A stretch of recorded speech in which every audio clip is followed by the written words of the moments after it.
শুক্রবার থেকে শুরু হলো উত্তর চব্বিশ পরগনা জেলার ঐতিহ্যবাহী বাণীপুর লোক উৎসব ও মেলা।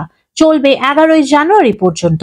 9 দিনের এই মেলায় উদ্বোধন করেন পটচিত্র শিল্পী কল্পনা চিত্রকর।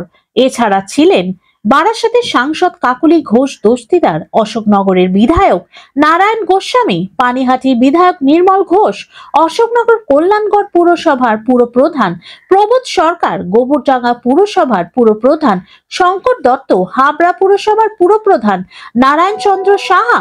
মেলায় নজরদারি চালানোর জন্য বাড়তি পুলিশ, সিভিক ভলেন্টিয়ার ও সিসিটিভি নজরদারির ব্যবস্থা করা হয়েছে।